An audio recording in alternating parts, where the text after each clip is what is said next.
Hello दोस्तों, स्वागत है आप सभी का डिज़ायर है इसके यूट्यूब चैनल पे and let us start with today's newspaper. But before starting the newspaper, please आप लोग कमेंट और शेयर करना मत भूलिए, एज वेल एज लाइक करना ना भूलिए, जिससे कि जो है एक मोटिवेशन सा बना रहता है कि हाँ, हर दिन लेकर आना है न्यूज़पेपर। एंड द हिंदू में देखते हैं क्या क्या इम्पोर्टेंट है। टॉपिक सोशल एम्पावरमेंट से रिलेटेड है। 46 million girls went missing in India. ये टॉपिक जो है GS1 मेंस में के लिए बहुत इम्पोर्टेंट है। इवन जो सोशोलॉजी स्टूडेंट्स लिए हुए हैं एज एन ऑप्शनल सब्जेक्ट, वो भी इससे कुछ फर्दर पॉइंट उठा सकते हैं और अपने पेपर 2 में इसको इंक्लूड कर सकते हैं। Now let us start with the topic कि क्या आज के आर्टिकल में निकला है। देखिए, अगर देखा जाए तो अपना जो इंडिया है वहाँ पे किस तरह की थिंकिंग जो है वो प्रोसेस में रहती है। First of all, India is a patriarchal society, और पैट्रियार्कल सोसाइटी के साथ साथ यहाँ पे जो है कह सकते हैं सन को जो है बहुत ज़्यादा इम्पोर्टेंस मिलती है in comparison to daughter. Okay, जहाँ पे एजुकेटेड फैमिलीज है वहाँ पे ये इतना नहीं होता है, बट जहाँ पे फैमिलीज एजुकेटेड नहीं है वहाँ पे जो है सन को बहुत ज़्यादा इम्पोर्टेंस मिलती है। थिंकिंग इसके पीछे क्या है कि क्योंकि कहते हैं कि अर्थी में जो है आग जो है कौन लगाता है, वो बेटा ही लगाता है। इसीलिए जो है और भी जैसे बेटा की जब शादी होती है तो वो ऑफ कोर्स वो घर पे ही रहता है, लड़कियां दूसरे घर पे चली जाती हैं। इसीलिए ये सबको जो है कंसिडर करते हुए लोग, हमारी सोसाइटी जो है वो पैट्रियार्कल है एज वेल एज कह सकते हैं सन लविंग है। जैसे ही जो है अब ये गेम शुरुआत कैसे होती है। गेम की शुरुआत होती है बच्चे के जन्म लेने से ही।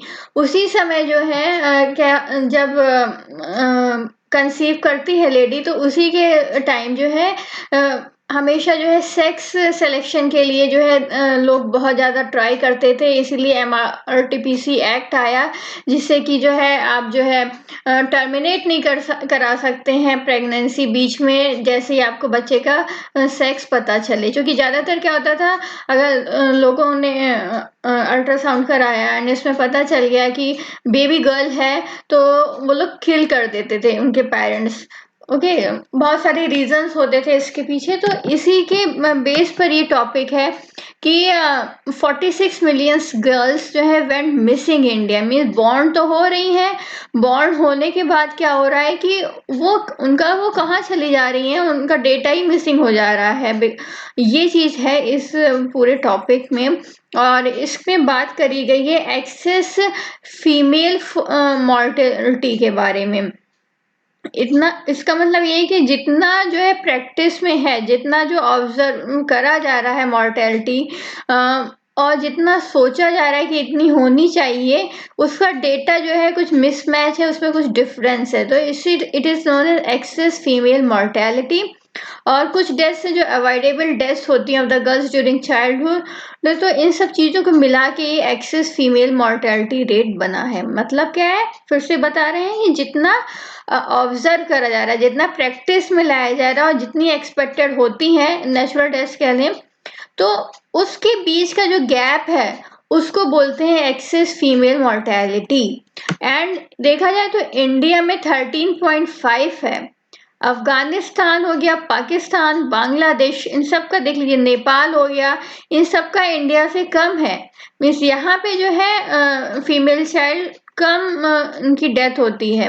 ओके, अब यही है कि एक तो है कि पोस्ट नेटल सेक्स सिलेक्शन करना, जैसे ही बच्चा हो गया उसके बाद जो है देखना कि अगर लड़की है तो उसको किल कर देना। So this type of thing is there.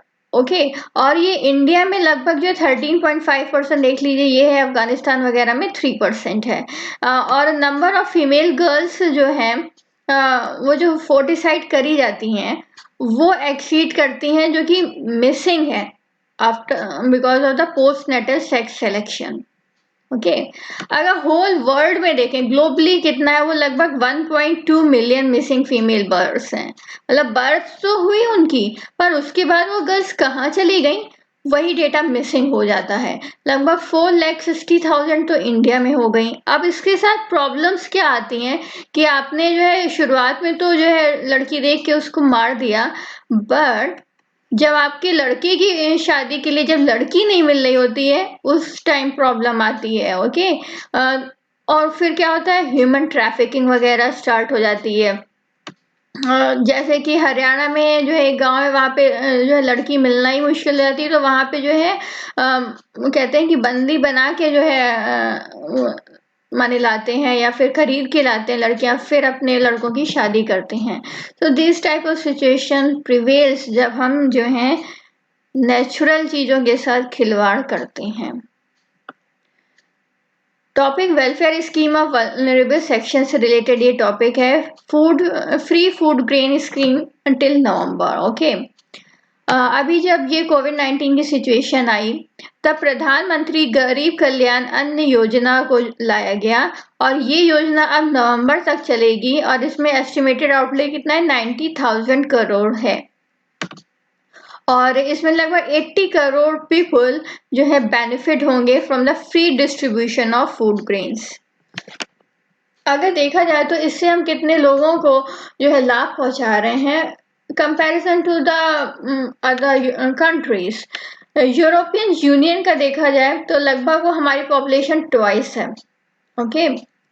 और यूके से कंपेयर करें तो 12 टाइम्स है। तो आप समझ सकते हैं कि कितने ज्यादा लोगों के हम जो हंगर से सफर कर रहे हैं उनकी भूख मिटाने में ये योजना सफल आ सकती है और आएगी। अंडर दिस स्कीम जो है नेक्स्ट 5 मंथ्स तक क्या क्या मिलेगा, 5 किलोग्राम ऑफ फ्री राइस मिलेगा। राइस है, व्हीट है। ओके, ये चीज नोट करना कि क्या क्या मिलेगा इस स्कीम में। फर्स्ट थिंग इज राइस मिलने वाली है और व्हीट, ये दोनों 5-5 kg के होंगे। ओके। एंड 1 kg का क्या मिलेगा, चना। ये चीज नोट माने ध्यान रखना क्या क्या चीजें इसमें अवेलेबल हैं। ओके। और लगभग ये 80 करोड़ इंडियंस को जो है फायदा पहुंचाएगा। Moving on to the next topic, देखते हैं क्या इंपॉर्टेंट है, and that is utilize MNREGA to the fullest capacity. Okay, so now let us move on and understand what is there in this topic. With an average 23 days of work और daily wage लगभग 200 का है, house hold लगभग कितना earn कर पा रहे हैं, वो लगभग जो है 1500 ही पर मंथ अर्न कर पा रहे हैं। अब इसमें आप देख लो महंगाई कितनी है और इंसान कितना अर्न कर पा रहा है ना। और यूपी में बोला गया है कि लगभग हम 1 करोड़ वर्कर्स को जो है वो हम फायदा पहुंचा रहे हैं, बट हो क्या रहा है कि 1/3 लोग तो वापस ही लौटा दिए जाते हैं। ओके। बहुत सारी लीगल प्रोविजंस हैं अनएम्प्लॉयमेंट अलाउंस के, कि अगर आप जो है नहीं उसको फॉलो करेंगे तो क्या होगा कि कंपनसेशन आपको पे करना पड़ेगा, बट कुछ ऐसा होता नहीं है, पेमेंट वगैरह कुछ कंपनसेशन का नहीं दिया जाता है। अगर ये भी प्रोविजन है कि देखो मनरेगा जो है वो एक it is having a legal provision. अगर आप जो है 100 डेज का वर्क नहीं प्रोवाइड कराएंगे तो जो है आपको जो है पेनाल्टी भरनी पड़ेगी। तो ये सब चीजें रहती हैं, बट इतना फॉलो नहीं होता है प्रैक्टिस में। देखा जाए तो रेनी सीजन में जो है क्या होता है कि क्योंकि ज्यादातर कंस्ट्रक्शन वर्क होता है, तो रेनी सीजन में कंस्ट्रक्शन वर्क नहीं कराया जाता है, तो उस टाइम जो है मनरेगा वर्कर्स की डिमांड भी लो हो जाती है। ओके।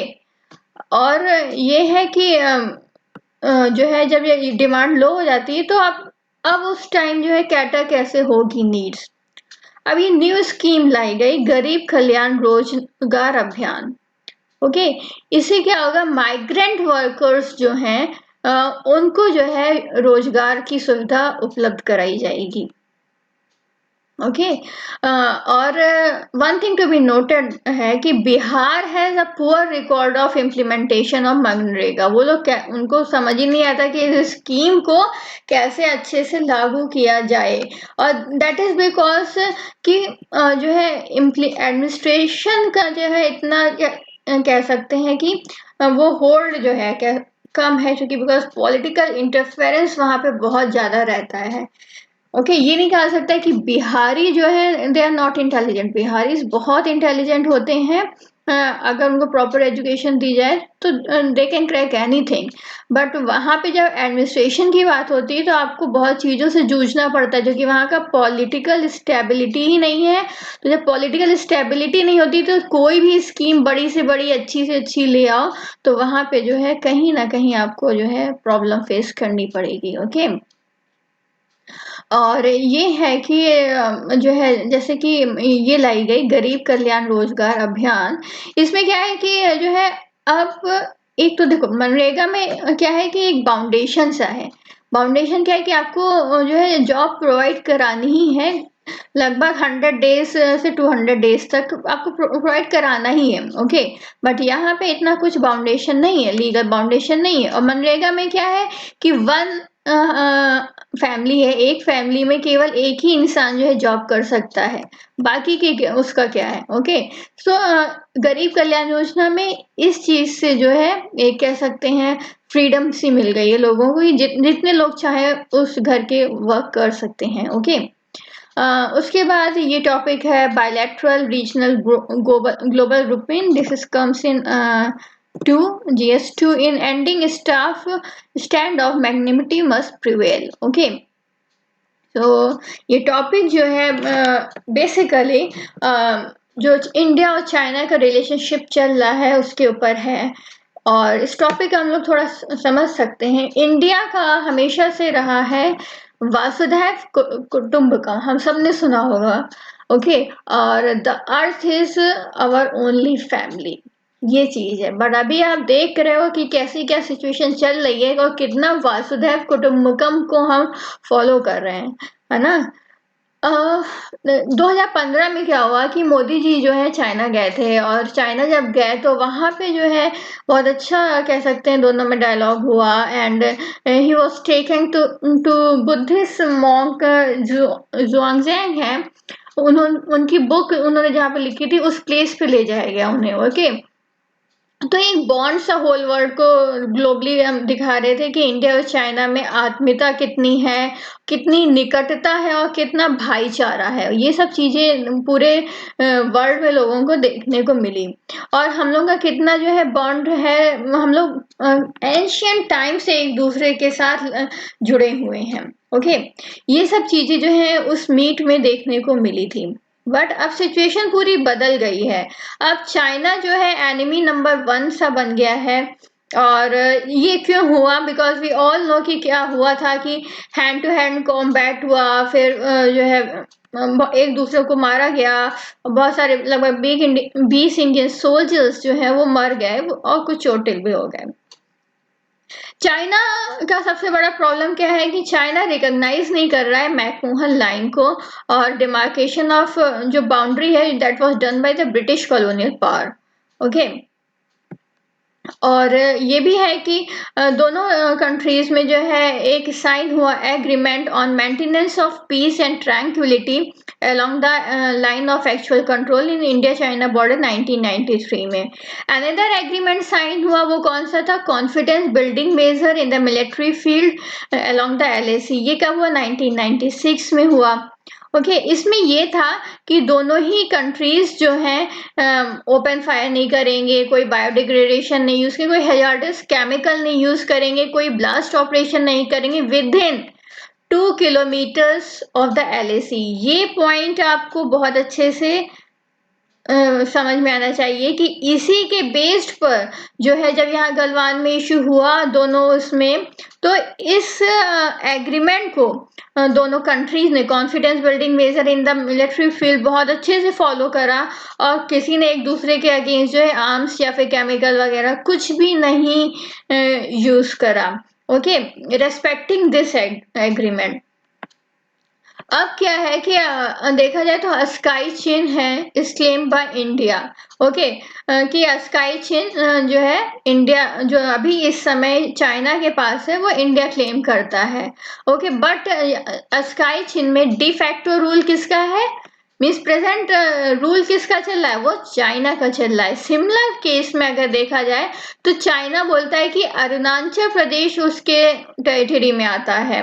ओके, बट अभी क्या है, कॉन्स्टिट्यूशनली रूल किसका चल रहा है, वो इंडिया का चल रहा है। ओके, सो इस डिस्प्यूट को जो है कहा जाए तो ये सारे डिस्प्यूट्स जो होते हैं बाउंड्री वाले, ये वॉर से हैंडल नहीं किए जा सकते कोई, बिकॉज कोई वॉर में क्या होता है, कोई भी परमानेंट विनर नहीं होता है।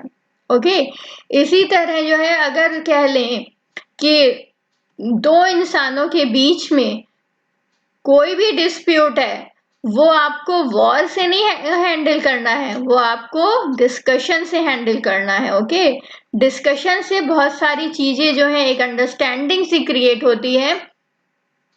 तो कोई भी इशू हो, कोई आज कोई लूजर है तो कल वही चीज विनर भी हो सकता है। ओके, और ये है कि जो इक्वल पावर्स हैं, दोनों इक्वल पावर्स हैं लगभग, और म्यूचुअल रेस्पेक्ट देना चाहिए और एक नेगोशिएशन सा बनाना चाहिए, because both countries are the nuclear countries. Okay, ये बोला जाए कि चाइना के foreign minister Zhou Enlai ने एक प्रपोजल करा था कि क्यों ना हम बाउंड्री डिस्प्यूट को सेटल कर लें, बट उस समय जो है वो प्रपोजल जो है जवाहरलाल नेहरू ने जो है वो रिजेक्ट कर दिया, और एक अपॉर्चुनिटी हाथ में आई थी और उसको जो है इंडिया ने खो दिया।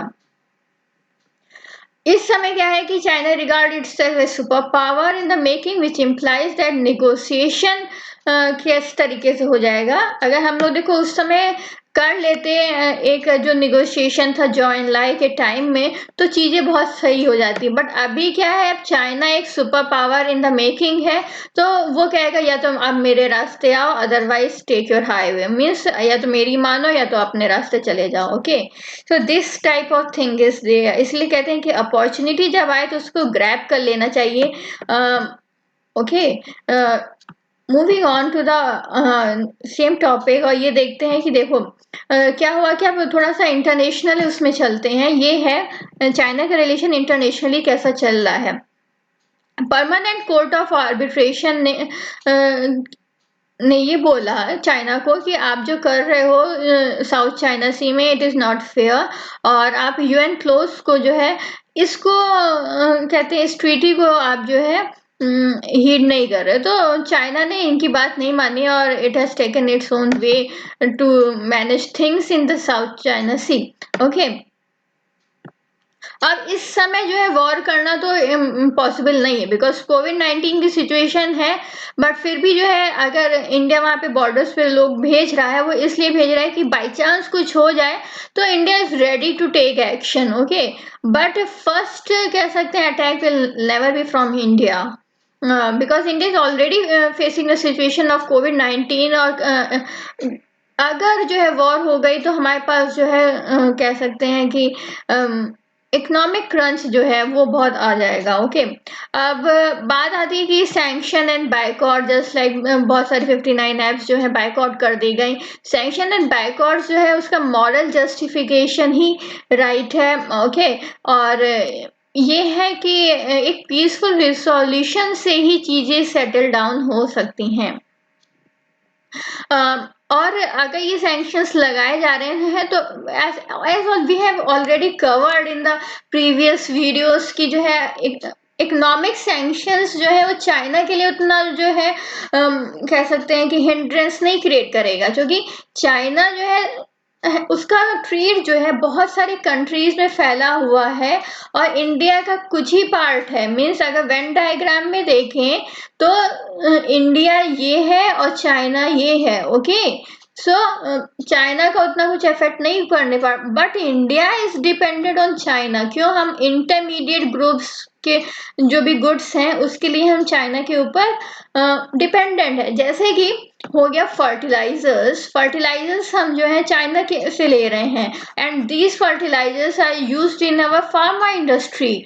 ओके, और इंडिया इस समय बोला जाए तो माने वर्ल्ड में जो है फार्मेसी का बहुत अच्छा होल्ड है इंडिया का, तो कहीं ना कहीं जो हमारी फार्मेसी इंडस्ट्री को लॉस पहुंचेगा ही।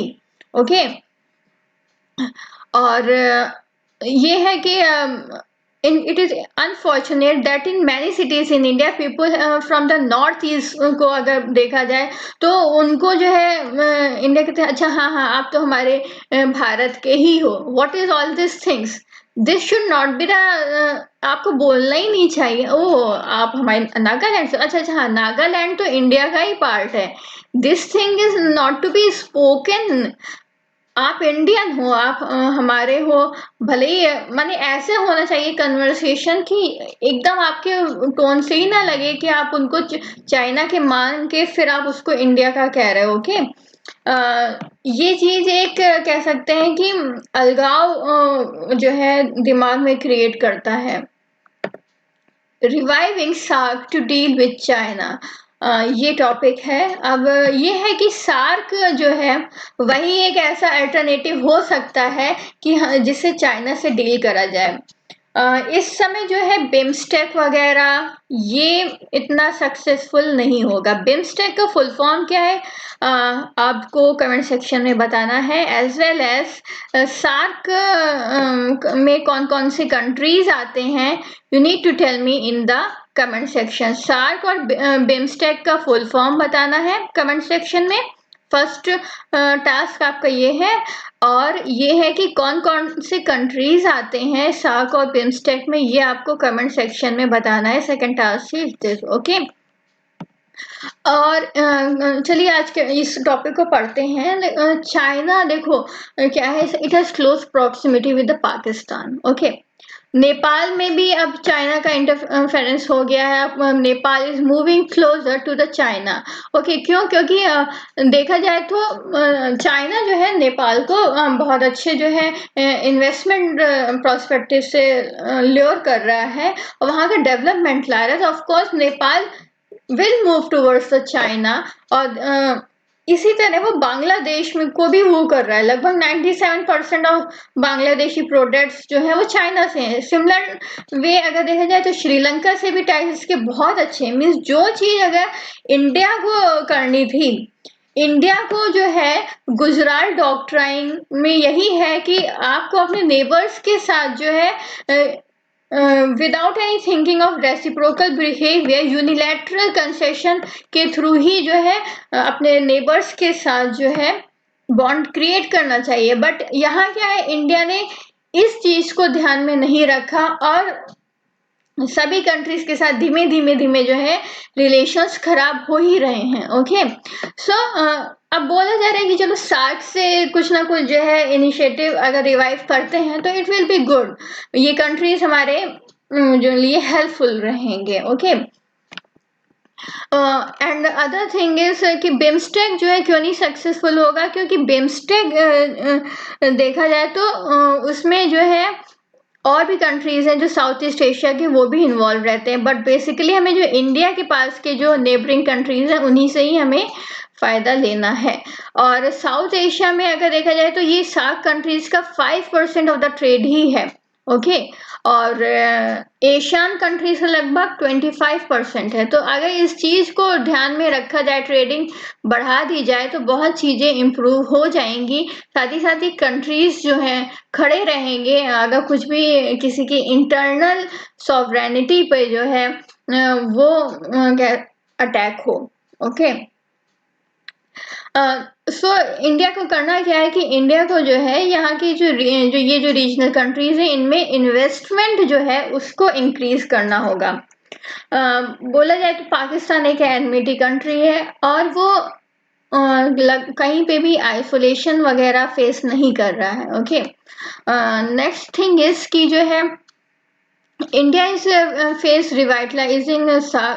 First thing is political division at home and for ideological reason say be there has been the anti-Pakistan rhetoric and Islamophobia going on. Okay कि जो है वो इस्लामिक कंट्री है and this and that this thing जो है एक कह सकते हैं बॉन्ड क्रिएट करने में प्रॉब्लम है. साथ ही साथ जो बिकॉज जो वहाँ के लोग मुस्लिम्स हैं एंड दे आर टेररिस्ट ये सारे मिसकंसेप्शन चीज़ें कि मुस्लिम्स ही टेररिस्ट होते हैं सारी चीज़ें चलती आ रही. तो एक इस्लामोफोबिया इस्लाम के अगेंस्ट फोबिया सा क्रिएट हो गया. धर्म के अगेंस्ट ही फोबिया क्रिएट हो गया है. और सेकंड प्रॉब्लम बांग्लादेश अगर हम साउथ एशियन वाले कंट्रीज देखते हैं, उसमें अब बांग्लादेश के साथ प्रॉब्लम क्या है कि माइग्रेंट वाली प्रॉब्लम आ जाती है। तो अब इन चीजों को डील कैसे करा जाए, ये सबसे बड़ा एक क्वेश्चन है। अब इंडिया जो है वोकल फॉर लोकल के बारे में बोल रहा है, ओके, बट इस चीज को इम्प्लीमेंट कैसे करना है, अब ये जो इकोनॉमिक विजन है इसको कैसे इम्प्लीमेंट करना है, this need to be thought upon. Okay, moving on to the next topic, ये है कि despite opposition China pass Hong Kong security law. Hong Kong में सिक्योरिटी लॉ चाइना ने पास कर दिया है and it is criticized by Britain, EU and Taiwan. Okay, it is they all are saying that China जो है इंटरफेयर कर रहा है in the internal affairs of the Hong Kong. Hong Kong जो है वो लगभग जो है वो क्या था कि पहले ब्रिटिश कॉलोनी लाइफ हुआ करता था, ब्रिटिश कॉलोनी के अंडर में हुआ करता था। और अब जो है जब यहाँ पे कुछ होगा कि लगभग कुछ फाइनेंशियल कह सकते हैं कर्ब्स लगाए जा सकते हैं, कुछ एक ऐसा किया जा सकता है कि वहाँ की जो सिक्योरिटी है उस पे पूरा जो है चाइना ही लुक अपॉन करे। Okay, so these things can, बहुत सारे चेंजेस भी आ सकते हैं, हो सकता है कि चाइना का, वो तो चाइना के मूड के ऊपर डिपेंड करता है चाइना कब क्या चेंज ला दे। ओके, तो सबडी होना किसी कंट्री का वो बहुत ज़्यादा नुकसानदायक है। And making trade more digitise, ये जो है टॉपिक जो है देखा जाए तो इंडिया जो है लगभग एक्सपोर्ट में 60% इसका कॉन्ट्रैक्ट हो गया। ट्रेड जो है वर्ल्ड ट्रेड जो है उसमें भी कहीं ना कहीं जो है डिक्लाइन सा है। ओके, अब हो नीड क्या है कि जितना ज़्यादा हम डिजिटाइज हो जाएंगे और उससे तभी क्या होगा कि हम अक्रॉस बॉर्डर्स जो है ट्रेड करने में हम लोग को आसानी रहेगी। ओके, इस करना क्या है कि इंफ्रास्ट्रक्चर को अपग्रेड करना है, डिजिटाइजेशन करना है, ऑटोमेशन करना है, और जो है डायरेक्ट पोर्ट एंट्री जो स्कीम है उसको इम्प्लीमेंट करना है, डायरेक्ट पोर्ट डिलीवरी हो सके, radio frequency identification system, single window system. इससे क्या होगा कि जो time and cost of clearance of goods है ये चीज़ कम हो जाएगी। साथ ही साथ जो ह्यूमन इंटरफेरेंस है, अब तो कोविड-19 के टाइम में जो ह्यूमन इंटरफेरेंस को बहुत ही कम करना पड़ेगा, ई संचित करके जो e storage and computerize handling of indirect tax documents, इन सबको ध्यान फिर से अच्छे से इम्प्लीमेंट करना पड़ेगा। Okay, other thing is that कि जो है कि lack of connectivity messages exchange between different stakeholders, ये प्रॉब्लम है। कहीं ना कहीं ग्लिचेस है कि हम हार्ड कॉपी पे अभी भी बेस्ड हैं। ओके, और training and capacity building among the user ये होनी चाहिए जिससे कि जो है ऑप्टिमल यूटिलाइजेशन हो सके डिजिटल प्लेटफॉर्म का। Okay, moving on to the next topic, देखते हैं क्या इम्पोर्टेंट है। World Bank okays funds for Namami Gange. Namami Gange ये जो है प्रोजेक्ट चल रहा है जिसमें कि जो है गंगा को क्लीन करना है, साथ ही साथ जो है वहाँ उसको जो है एक कह सकते हैं इनलैंड वाटरवे की तरह बनाना है। तो लगभग 3000 करोड़ का जो है मिला है फंड, लोन मिला है from the world bank. Okay, so world bank को कहाँ से लोन, नमामि गंगे के प्रोजेक्ट को कंटिन्यू करने के लिए कहाँ से लोन मिला है, आपको ये याद रखना, it is from the world bank, it is not from the ADB. Okay, कभी बार ये चीजें जो है कंफ्यूजिंग हो जाती हैं कि कहाँ से मिला है था लोन। ओके, अब क्या है इसमें प्रोजेक्ट हाइब्रिड एन्युटी प्रोजेक्ट जो है इसको डेवलप करेंगे, जो आगरा, मेरठ और सहारनपुर जो है ये एरिया कवर हो जाएगा। साथ ही साथ जो है डीबीओटी जो चल रहा है, डीबीओटी मतलब design build operate and transfer, मतलब प्राइवेट कंपनीज डिजाइन करेगी, उसको बिल्ड करेगी, उसको ऑपरेट करेगी और फिर उसको ट्रांसफर कर देगी गवर्नमेंट को। ओके, सो ये है बक्सर, मुंगेर और बेगूसराय में ये चीजें चल रही हैं। Okay, now let us move on to the next topic, और वो है कि इंडियन इकोनॉमी से रिलेटेड टॉपिक है, seriously concern by ban on apps. China का ये स्टेटमेंट आया है कि जब जैसे ही बैन आया तो चलो कुछ ना कुछ तो रिएक्शन आया ही चाइना का, और ये रिएक्शन आना ये बहुत बड़ी बात है, क्योंकि कहीं ना कहीं अगर देखा जाए तो ये ऐप्स के बंद होने से, ये इंडिया में ही ऐप्स बंद नहीं हो रही, ये बहुत जगह ऐप्स बंद हो रही हैं। बहुत कंट्रीज में चाइना के अगेंस्ट मूवमेंट अगर सोचो चल रहा है, और अगर अच्छे से भी चल गया ना तो चाइना को बहुत ज्यादा बड़ा झटका फेस करना पड़ जाएगा इकोनॉमिकली। ओके, भले ही ये अपने आप को कह सकते हैं ना, ऊपर ऊपर जो है हार्ड दिखा रहा है, बट अंदर से जब उसको चोट लगेगी economically, then it will have to face the consequences. Okay, अब ये है कि बोला है कि जो भी चाइना इंडिया को जो है जो जितने भी इन्वेस्टर्स हैं उनके लेजिटिमेट राइट्स को ध्यान में रखना चाहिए। अदरवाइज कोई भी जो है कंपनी इंडिया में क्यों इन्वेस्ट करेगी। एक प्रैक्टिकल कोऑपरेशन होना चाहिए चाइना एंड इंडिया का। ओके, और जो है ये भी बोला कि जितने भी हैं कि वो एप्स रन कर रही हैं वो फेयर हैं, ट्रांसपेरेंट से एक और कोई भी जो है नेशनल सिक्योरिटी का अब्यूज नहीं करती, और अगर इन चीज़ों को नहीं इंडिया ध्यान रखेगा तो it is violating the WTO rules. Okay, but the thing is China ने भी बहुत चीजें अपने यहाँ बंद कर रखी हैं। चाइना जो है गूगल को नहीं फॉलो करता।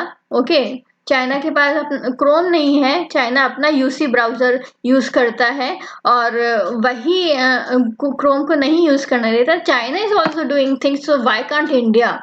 Okay, moving on to the next topic, and you can also comment me in the comment section कि कैसे रहा ये जो एप्स का जो डिसीजन है ये कैसे रहा आपके पॉइंट ऑफ व्यू से।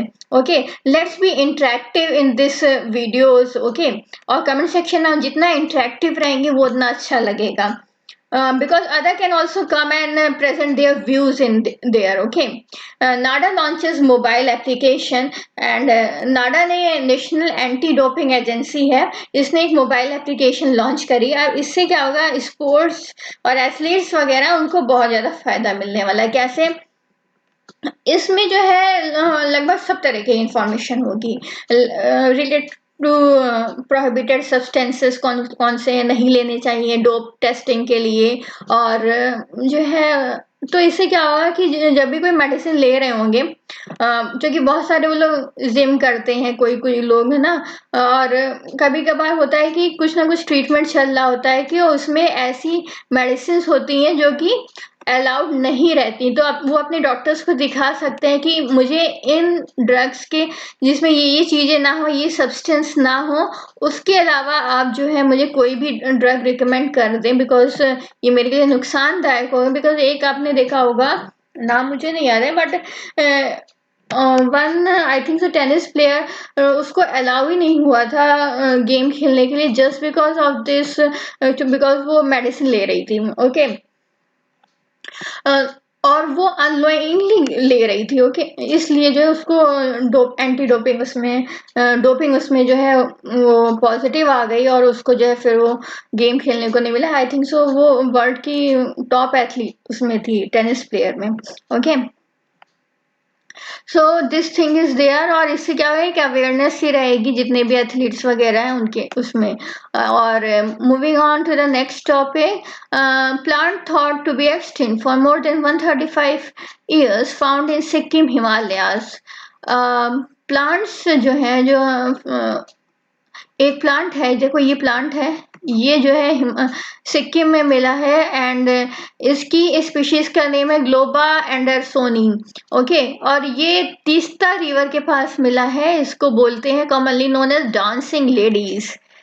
ये देखो इस तरीके से याद करना है, लगभग डांसिंग पोजीशन में इसको डांसिंग लेडीज की तरह बोलते हैं, और स्वैन फ्लावर स्वैन की तरह दिखता भी है। ओके, तो ये माना गया था कि ये एक्सटेंट हो गया है, और लगभग 1875 में, और इसका अर्लीस्ट रिकॉर्ड लगभग 1862-70 में मिला था।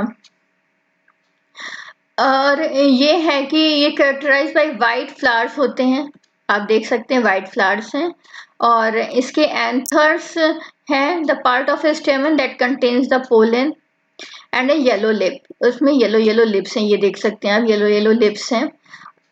ये नैरोली एंडेमिक है, क्रिटिकली इंडेंजर्ड है, वो एक ही जगह ही, मतलब नैरोली एंडेमिक मतलब उसी जगह ही मिलेगा वो प्लांट जिस जगह इसका कह सकते हैं ग्रोथ के प्रॉस्पेक्ट होते हैं, जैसे कि जो है ये वाटरफॉल्स के पास मिलेगा, लगभग हिल फॉरेस्ट में मिलेगा विच आर 400 से 800 मीटर अबव सी लेवल।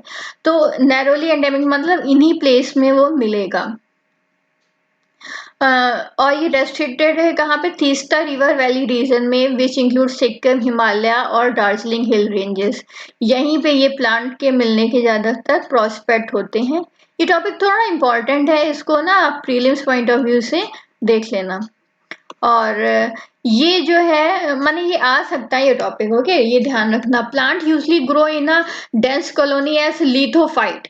और ये लिथोफाइट मतलब ये जो है ना, ये देखो आप ये देख सकते हो कहाँ पे ग्रो कर रहा है, एक बेयर रॉक है और वहां पे ये जो है ग्रो कर रहा है। लिथोफाइट मतलब बेयर रॉक में जो है स्टोन पे ये ग्रो करेगा।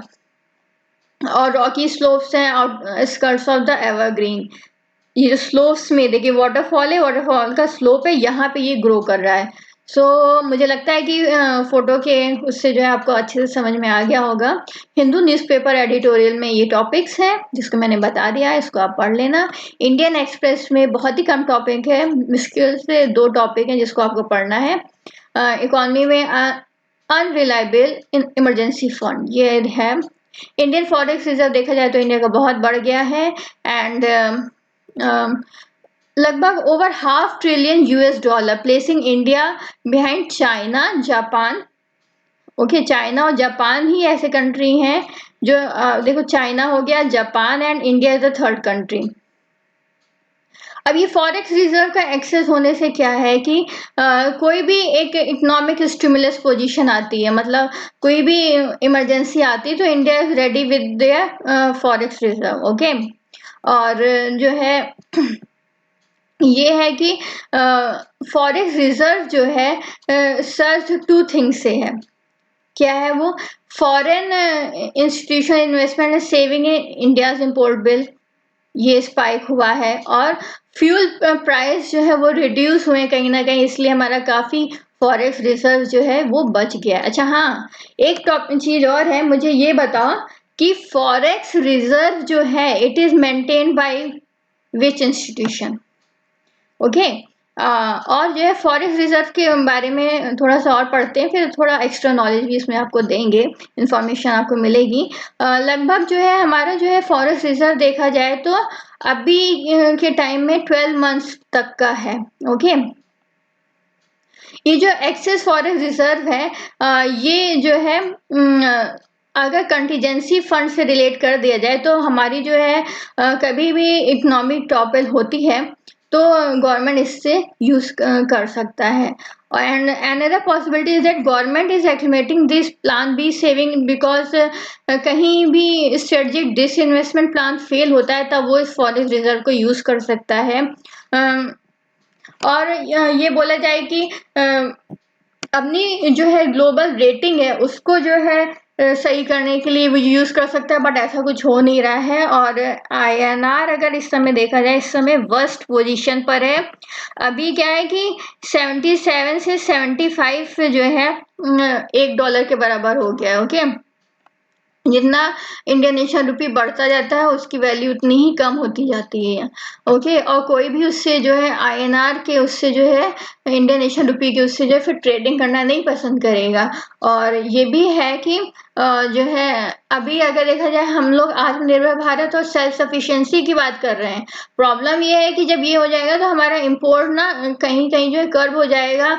और जो है इन्वेस्टर्स कह सकते हैं अगर इतना फ्लक्चुएशन देखेंगे INR में तो वो जो है अपना INR होल्ड ही नहीं करेंगे, वो सारी चीजें जो है डॉलर्स में ही ट्रेडिंग करेंगे, जिससे कि हमारा कहीं ना कहीं जो है नुकसान होगा। अच्छा हाँ, और ये फॉरेक्स रिजर्व जो है ये बेसिकली 4 चीज पे बेस्ड होता है।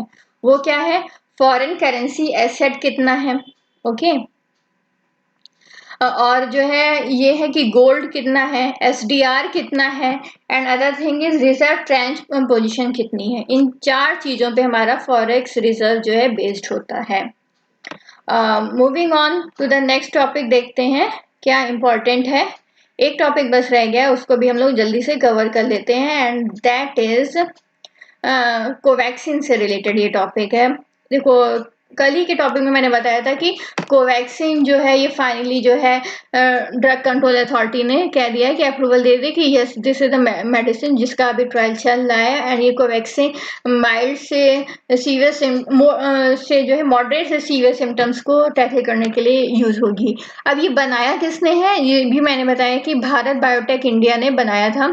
कल के वीडियो में ये कवर किया, जिसने देखा होगा उसको ध्यान होगा। And it is in collaboration with the national institute of virology. Okay, तो इसके इन दोनों ने मिलकर कोलैबोरेशन में बनाया है। अब क्या है कि इसमें क्या करेंगे, इसका थोड़ा सा समझ लेते हैं कि कैसे यूज करते हैं, कैसे ट्रीट करते हैं, मतलब कैसे ये प्रोसेस में पूरा आएगी पब्लिक उसमें कैसे आएगी पब्लिक डोमेन में ये कोवैक्सीन मेडिसिन। देखो, अगर आप लोगों ने कभी ना उसके बारे में पढ़ा होगा, पोलियो की वैक्सीन कैसे आई थी, तो आपको ये भी पता ही होगा, सेम प्रोसेस है। इसमें क्या है कि एक पेशेंट से इन्होंने जो है ले लिया strain of novel corona virus ले लिया। अब क्या करा कि उसको इनएक्टिवेट कर दिया, ठीक है, और उससे एक वैक्सीन बना दी गई। वो वैक्सीन क्या करा गया, वो vaccine injected into a human. Okay, और इसमें जब वो इनएक्टिवेट करके जब उस वैक्सीन को ह्यूमन में इंजेक्ट करेंगे तो क्या होगा कि वो रेप्लिकेट नहीं होगा। ओके, बस वो क्या करेगा प्रोसेस, वो इम्यून सिस्टम को स्ट्रॉन्ग कर देगा और जो है एंटीबॉडीज अपने अंदर बनाना शुरू कर देगा। ओके, अभी क्या है कि अभी प्री क्लिनिकल ट्रायल प्रोसेस में है, जिसमें कि एनिमल जैसे कि पिग्स और माइस पे, चूहे पर जो है आपने देखा होगा कि करते हैं देखते हैं ट्रायल की ओके कितना सक्सेसफुल रहा। तो उस पे जो है अभी ट्रायल चल रहा है, और अगर कुछ अप्रोच हुआ अच्छा हुआ तो जो है ह्यूमन ट्रायल्स भी करा जाएगा। Drug control general of India जो है उन्होंने कहा है, अप्रूवल दे दिया phase 1 and phase 2 of the clinical trial. First phase में क्या होगा, ये लगभग जो है स्मॉल ग्रुप के ऊपर जो है डोज जो है देखी जाएगी कि कितना इफेक्टिव है और कितना immunity to the virus create कर रही है, और कोई साइड इफेक्ट्स तो नहीं है। तो फर्स्ट फेज में इतना चीज देखी जाएगी। सेकंड फेज में क्या करा जाएगा, हंड्रेड्स ऑफ पर्सन्स के ऊपर ये ट्रायल करा जाएगा कि वो जो डिस्क्रिप्शन दिया गया है ड्रग के अकॉर्डिंग वो उन 100 के ऊपर कैसे वर्क कर रहा है। ओके, और किस एज पे कैसे वर्क करेगा, कौन से सेक्स पे कैसे वर्क करेगा, ये सब चीजें जो है सेकंड फेज में देखी गई जाएंगी। और जो है उसके बाद जो है थर्ड और फोर्थ फेज आएगा। Third studies conduct on thousands of patients पे आएगा, और फिर जो है धीमे धीमे ये अप्रूव हो जाएगी। फोर्थ फेज आने के बाद जनरल में छपेगा, कोई भी उसके अगेंस्ट जो है अपना लिख सकता है कि ये चीजें क्वेश्चनरी कर सकता है, और इसके बाद जो है ये वैक्सीन जो है आ जाएगी सभी लोगों के ट्रीटमेंट के लिए। And thank you for watching and keep sharing and liking the video. Thanks very much.